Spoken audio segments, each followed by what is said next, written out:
Hello, my friends. Welcome back to my channel. My name's Kat, and together let's do my mid-year book freakout tag for 2025. So this is my very first time doing this tag, and I'm really excited about it. I have a stack of books here that I am so ready to talk about because I've had a pretty good year so far.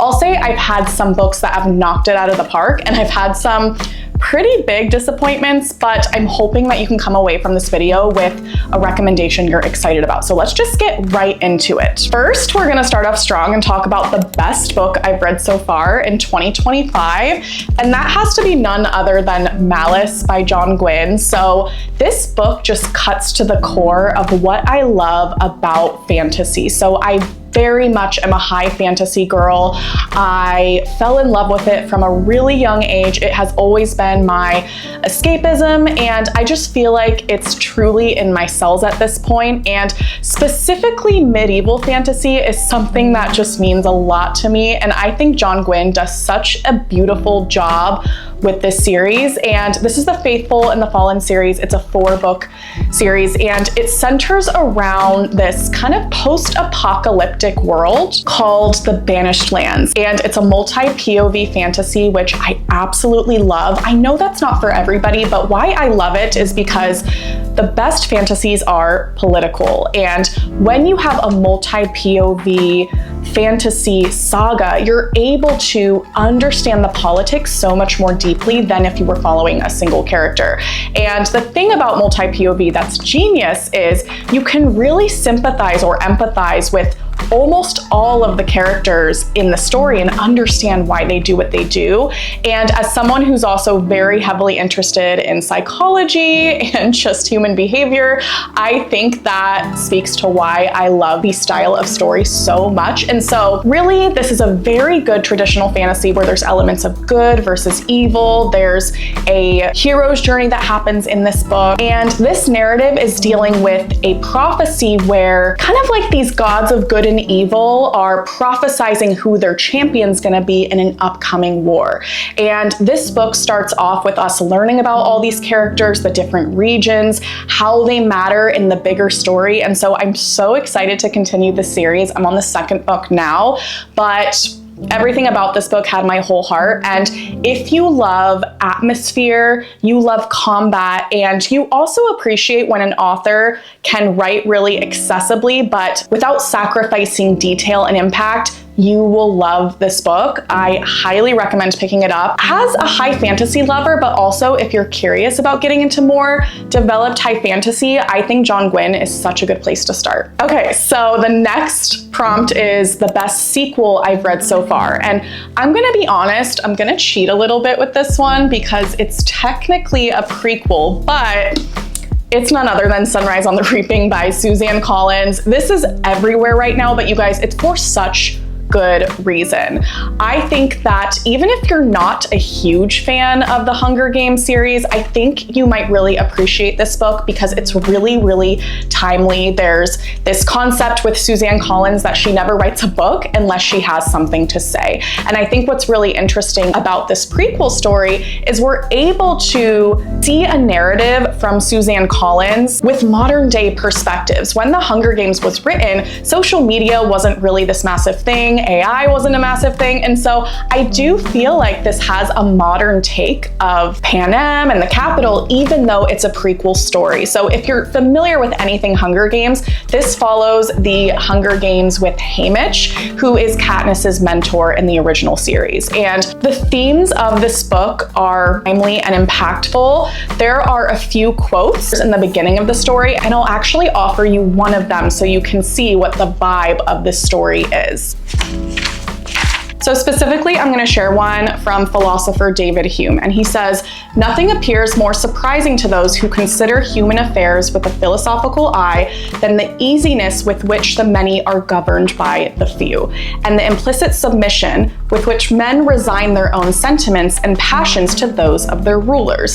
When we inquire by what means this wonder is effected, we shall find that, as force is always on the side of the governed, the governors have nothing to support them but opinion. It is therefore on opinion only that government is founded. And this maxim extends to the most despotic and most military governments, as well as to the most free and most popular. So this is really an introspective story, especially for being a YA dystopian novel about government, political structures, and especially the use of propaganda to further divide a more privileged society from an oppressed society. So I absolutely love it. I bawled at the end of this book. I was sobbing, and it is just a really thought-provoking, tragic story. So if you go into this one, be prepared to bring the tissues. All right, so the next prompt is a new release that I haven't read yet, but I want to. And this is a very recent release, and it's The Devils by Joe Abercrombie. So I am so excited to get to this book. It's a fantasy, and as far as I know, it was meant to be a standalone, but I think he decided to make it a series. I'm really excited for this because while it's a high fantasy, it has kind of religious horror themes to it, which is one of my favorite subgenres. I mean, you guys, look at the artwork. Look at it. That is insanely beautiful, and I'll show you guys the back too. Like, come on. Ugh. I feel like the atmosphere of this is going to be brilliant. And also, I just love the tagline of this book. It says, "Holy work sometimes requires unholy deeds." Hooked. Done. So ready to read this. And it looks like who we're following is this man called Brother Diaz, and he's summoned to a sacred city where he is certain that a holy assignment awaits him, but instead it's a flock made up of unrepentant murderers, practitioners of ghastly magic, and outright monsters. And the mission he's tasked with require bloody measures from them all in order to achieve its righteous ends. It sounds so fun, and I'll definitely be doing a reading vlog on this whenever I get to it. So the next prompt is my most anticipated release for the rest of the year, and like a lot of us, I am looking forward to Catabasis, however we pronounce that. But actually the one I'm most looking forward to specifically is called The Isle in the Silver Sea by Tasha Suri, and this releases on October 21st of this year. So I'm just gonna tell you guys the first sentence synopsis of this book. I mean, already the cover is so gorgeous, but it says, "A heart-shattering romantasy of sapphic longing, medieval folklore, and a love that spans the centuries." I mean, and you guys, it's a sapphic love story between a knight and a witch. So again, I am just such a medieval girl. I love that setting so much, and I don't think I've read a sapphic romantasy with this specific setting, so that's great. It says, "What tale is stronger than the Knight and the Witch?" I'm a little worried about this one because I've come across a lot of books lately that has a really promising vibe and story, but the execution was just so messy. And I think that there are some books who have really good marketing and themes, and they already know that that's gonna sell well, but then the writing ends up being subpar. So I really hope I'm not disappointed by this one, but we'll have to see. I am excited for it. All right, so let's talk about my biggest disappointment of this year. And I have thoughts about this book. I think it's a pretty unpopular opinion, but that is Tender is the Flesh by Augusta Bazterrica. Hopefully I'm saying that right. I had such high expectations for this book, and I actually think for me that's what led to it being so disappointing. I think that I was really looking for something that used the horror element of cannibalism and the dystopian aspect of this book to really harp on something introspective that I hadn't considered. I wanted to be shocked by this book. I wanted to feel something, and I didn't at all. I think personally, you guys, that this book was overhyped, but for very specific reasons, because I don't think this was a bad book, is the thing. I think that this was a good book in certain ways. I think that The descriptions of cannibalism and the system in this world were so fleshed out. I think that she put a lot of thought into this book. But I think the reasons why this book received hype, in my opinion, set it up for some disappointment, because I think what gets people picking up this book is the horrific nature of it. It's all about cannibalism. It's about humans being processed in the meat market. And that is intriguing enough, I'll say too. Like, curiosity definitely caused me to pick up this book along with the hype. But then what I also heard was like there was this crazy ending and it's shocking, and I don't know, I just wasn't surprised by the ending whatsoever. I think that the main character was super unlikable, and I know he was meant to be unlikable. But this is kind of the issue I've had with books lately, is when an author makes a character unlikable for the sake of it without us connecting with that character in a deeper way. I think there was a chance for the story to do that, but I felt like the character work in this book was really lacking, considering that the shock factor was character based. And I think that if that element were more fleshed out, no pun intended, I could have rated this book much, much higher. But I do think this could be a book that once the initial disappointment has settled down a bit, I might revisit it to give it another try. I just think that when a book is so hyped, you have expectations going in, and if a book doesn't meet those expectations, you're gonna be let down, right? So I could pick this back up in the future.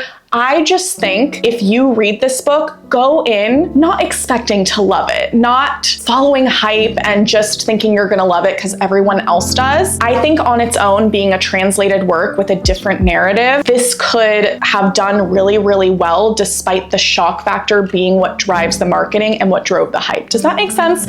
But yeah, unfortunately, this one fell very short of my expectations. Okay, so my biggest surprise of the year was definitely We Used to Live Here by Marcus Cleaver. You guys, this book, if you are a thriller horror fan, read this book. If you appreciate a book that afterwards is gonna leave you constantly trying to put the pieces together, where you're scouring Reddit threads trying to find discussions about what happened, read this book. This very much is the vibe of Ian Reid. Specifically, I'm thinking of ending things not in the plot, but the ominousness. And really, the depictions of horror in this book were so, so strong because there's a ton of mystery going on where you're not quite sure what's happening. I think I understand why some people wouldn't enjoy this book, because if you're looking for a very plot-forward book that ends with a lot of certainty and you know exactly what's going on, this book is not going to give you that. But I think this book is very, very introspective and smart. I think that it really takes expert writing to write a really ominous plot where you're not quite sure of all of the answers, but you can connect enough to see a picture of what could be going on. You know what I mean? I feel like there are some plots. Recently, I read The Starving Saints in a past video, and that to me was the opposite of this book. That to me was a fever dream of a book that kind of just threw things in there and then used the fact that the book was meant to be a fever dream as an excuse for poor writing and plot development. This book does not do that. There is a reason for everything this author writes, and it is up to us as the reader to find the reasons behind the story and what they could mean. What's so cool about this book is at the end of it, there are multiple theories for what could have happened, and it's a really interesting discussion. Okay, so let me tell you what this book is about generally. Here's all you need to know. All you need to know is there is a couple who is working on renovating the house in the middle of nowhere. It's somewhere out in the mountains, and when one of the women goes out for the day, the other woman in the couple gets a knock at the door, and it's from this man and his family, and he says, "Hey, can I come in? I used to live here when I was young." And so starts the story where she lets him in the house and things start to happen with this family, and it takes you on a ride, really. How I would describe the feeling this book gave me is, you know, when you're a kid and you turn off the lights in the basement and you have to go upstairs, but you feel like something is following you, that's how this book will make you feel, kind of literally. So I really encourage anyone to pick that up. The only reason I don't have a million tabs on this book is because I actually read it on Kindle, and I'm so upset I did, because I'm definitely gonna read it again and annotate the heck out of this book. I loved it so much. So the next prompt is gonna be newest favorite author, and for me that's gonna be Katrina Ward. So this is my first book of hers that I picked up this year. I read Looking Glass Sound, and you guys, I was not prepared for how much I would love this book. I already absolutely love the cover. I think it's so gorgeous, but this gave me everything I wanted in a horror thriller book. Her writing is so lyrical, and there's almost a fantastical element to it where her depictions of horror and mystery are absolutely gorgeous. And also there's a magical realism element to this book that it's not going to be for everybody, but I thought it was stunning the way it was depicted. And this is also a coming of age story where we follow this boy who goes on yearly beach vacations to this small beach town every year with his family. And when he's there as a teenager, he meets two friends that he ends up spending the summer with, and they become really, really close. There's some mysterious things about this beach town, like there's kind of this creepy serial killer-esque man who the legends say breaks inside people's houses. People have gone missing in this small beach town, and so there's a strong mystery element to this as well, but the way she writes dread and characters in this book is really, really strong. The boy we're following in this story, his name is Wilder, and what he ends up doing when things go down and some of the creepy things in this town start to come to the surface, he ends up wanting to write a book about it. But then what happens is, as the story goes on, he ages and you get more into his life, he starts questioning whether what he's writing is even real. And that's all I'll say. This book is so interesting. I loved the pacing of it. I really felt immersed in the story. I will say it's not going to be for everybody, but it's very atmospheric, very lyrically written. It's quite beautiful, and I'm just really looking forward to reading more from her. I'm hoping that her other books I read will have that similar style and quality to them. Okay, so the next prompt is newest fictional crush. And okay, all I'm gonna say is I'm reading this now. No one told me that this was gonna have me giggling and kicking my feet, okay? This is The Well of Ascension, book 2 of the Mistborn series by Brandon Sanderson. Excuse me? Excuse me? This Brandy Sandy has me crushing over a man in this series.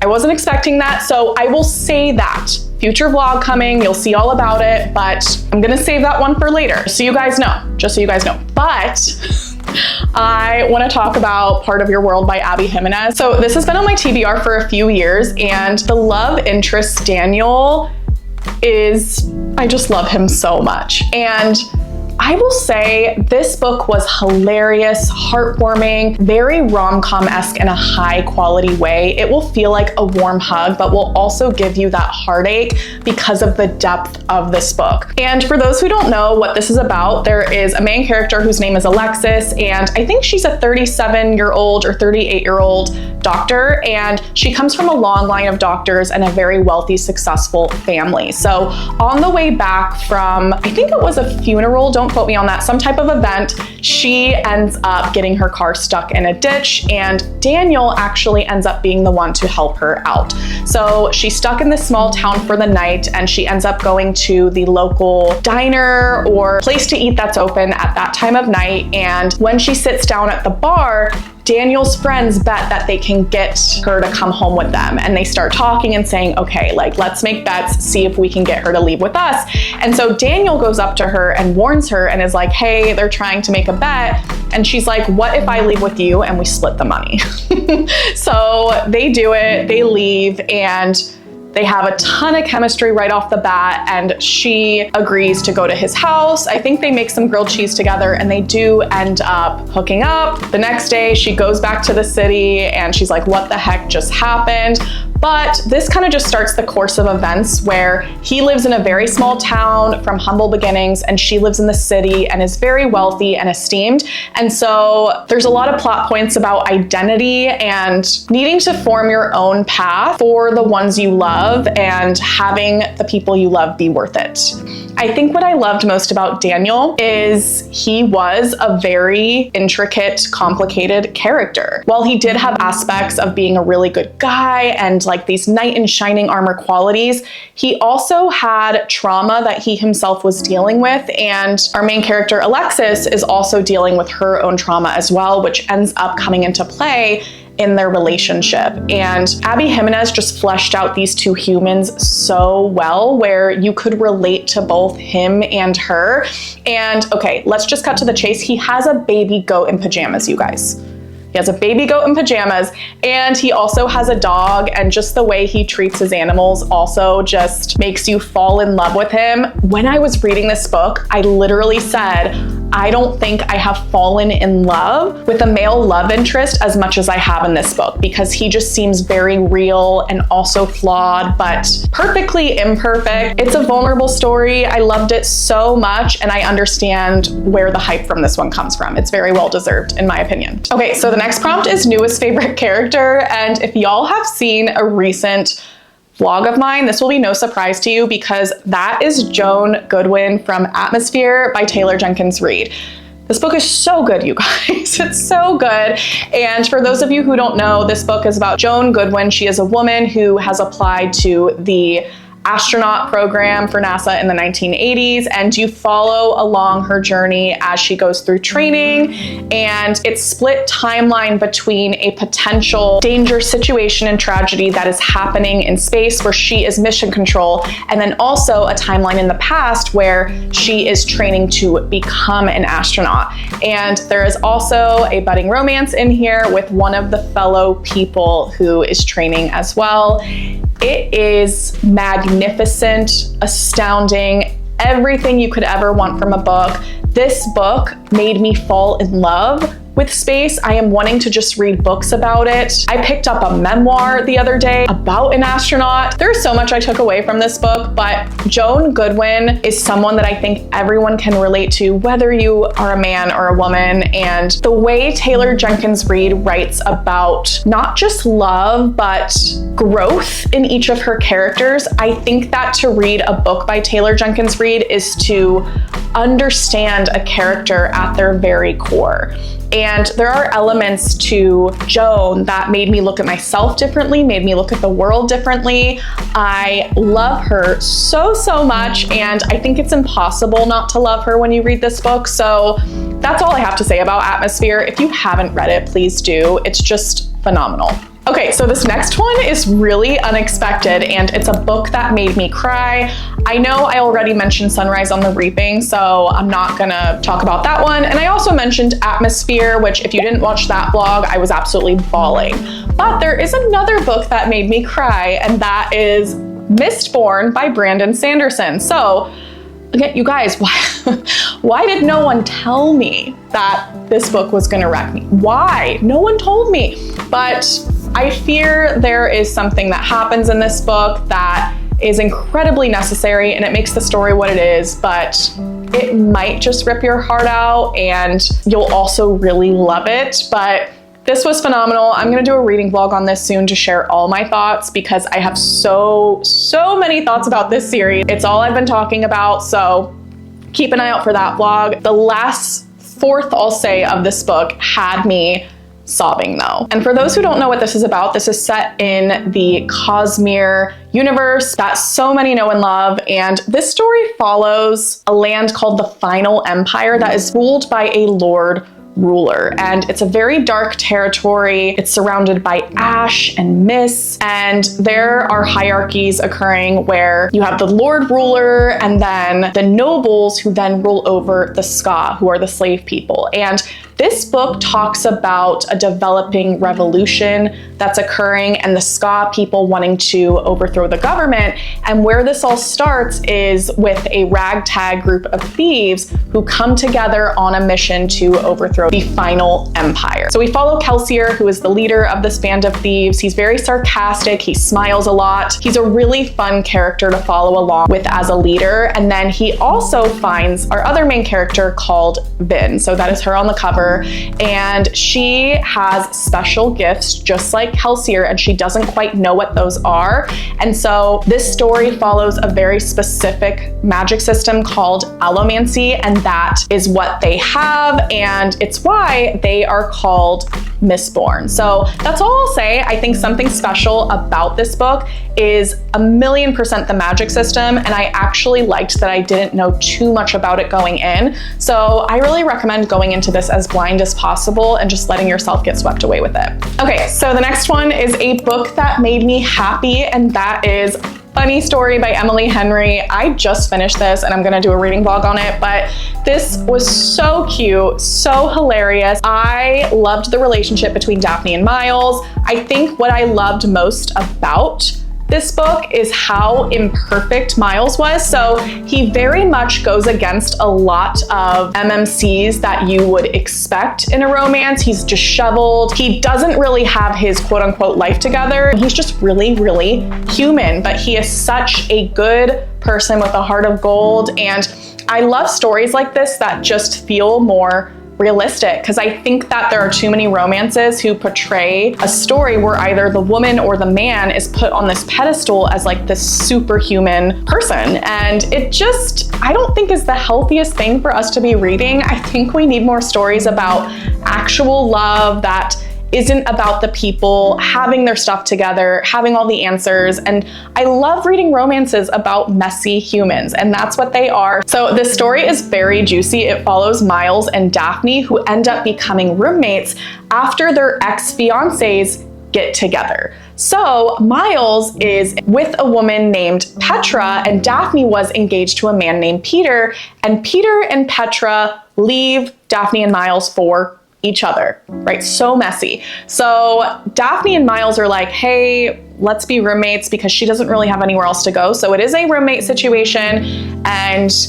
it is very wholesome. I'll say, I think what I love the most about this book, if I'm being really far too open with y'all, is that the particular trauma and growth that these characters go through, I relate to it a lot, like a lot. And it hit home for me in ways that were even deeper than the romance, although the romance in itself is very good.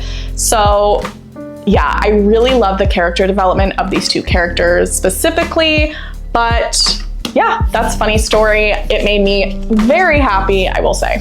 Okay, so the last prompt is books that I need to read by the end of the year, and that is definitely Project Hail Mary by Andy Weir. So this has been on my TBR again for a really long time. I am finally going to make sure this gets read, because the trailer for the movie just came out, and I had a friend text me, I saw on TikTok, saying don't watch the trailer because it gives away a spoiler.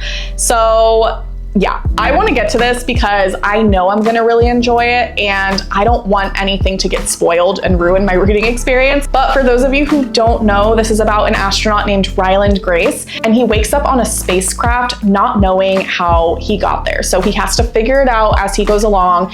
And there's also this really impending threat to humanity that is going on, as far as I know. So he also has to figure that out, because him figuring that out depends on it. That's what he was originally sent there to do. So I think this is going to be great fun. I'm going to read this ASAP, and I actually feel more encouraged to read this because, again, with Atmosphere, it definitely put me in my space era. So I'm definitely going to read this before the end of the summer. All right, you guys, so that was my mid-year book Freakout Tag. Why is it called that? But I don't love that name, but regardless, this was so fun.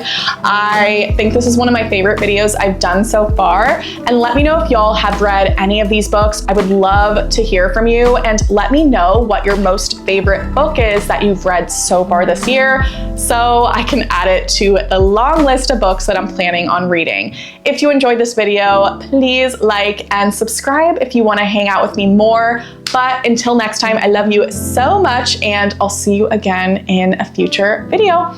All right, bye.